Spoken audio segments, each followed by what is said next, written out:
Agent is now showing drug dealers and users how to conceal their stash to avoid getting busted. That's Barry Cooper, a one-time Texas drug agent described by his former boss as one of the best narcotics officers in the country. I think a lot of folks are sort of shaking their heads. Why? Why go from being a great narcotics officer to doing this? Maturity, logic, reason, and compassion would tell any logical, reasonable, and compassionate adult that it is unreasonable for 10 men to break into a house with semi-automatic weapons and raid gear and drag mommy and daddy to jail orphaning the kids. It is against the law. It was made against the law in 1937 when Harry Anslinger testified before the Senate that marijuana needed to be made illegal because of its effects on the degenerate races.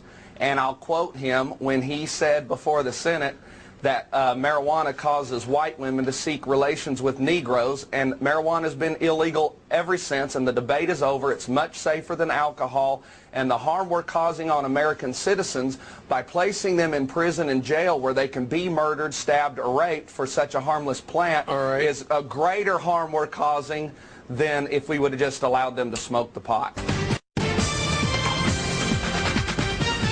The Bureau's already riled up about this next guest. You have to imagine a cop who advises dopers how to hide their stash. That's exactly what former narcotics police officer Barry Cooper is doing. He's produced a DVD called Never Get Busted Again. And former Officer Cooper joins me now from Dallas. So, first of all, is it selling? Let me just ask you the commercial question, Barry.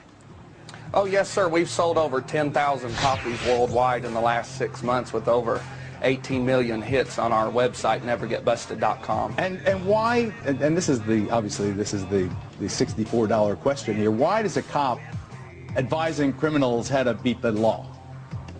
Are you a renegade? Oh, absolutely not. A traitor to your old profession?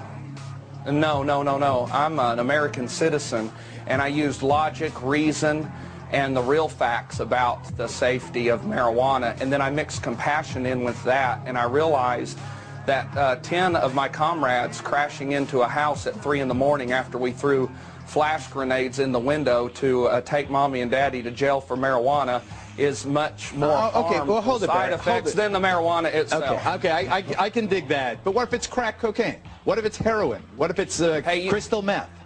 It's the same hiding technique, isn't it?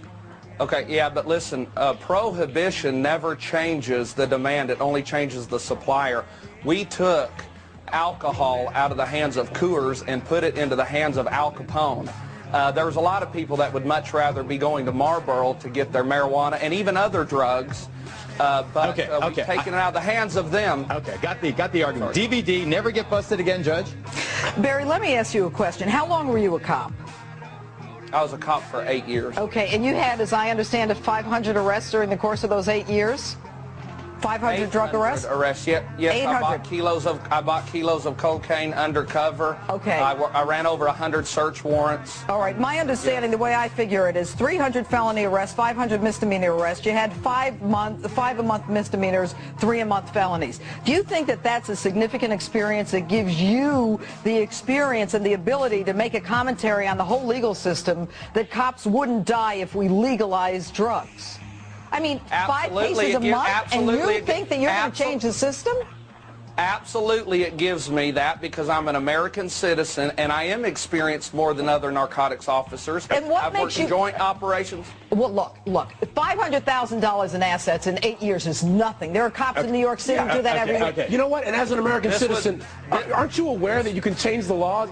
Why don't you just try changing the laws as opposed to actually trying to help the sellers of drugs? Tell me that. We've tried for 30 years to end the war on drugs, and the politicians are not. Well, you know what, sir? You know what? Just because it's going to take true activism. And this is activism. This is activism. You trying to help drug dealers is activism. A defense attorney. Give me a defense attorney. Mark Geragos. Mark Geragos, help us out. If you're going to interrupt, I'm going to interrupt. Okay, let me have Mark weigh in.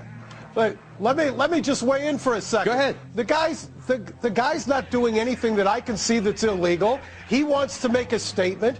I'll tell you, this war on drugs is a complete failure. The criminal justice system is completely overloaded because of this idiotic policy that we have. And he's absolutely correct. Mark, that you're never going to get anywhere. You're never going to get anywhere. Are you with this saying that we should effort. legalize cocaine, crack, heroin? Absolutely. What about the drug cartels? What about the organized criminal enterprises that have greater gun power than the police departments? Are you kidding, Mark? Mr. Smith. You want to hold on for a second, Janine? No. Why am I not doing it? Problem by helping the sellers. Tax it, and then build bridges. If you think this is good, Marilyn Monroe is reincarnated after this.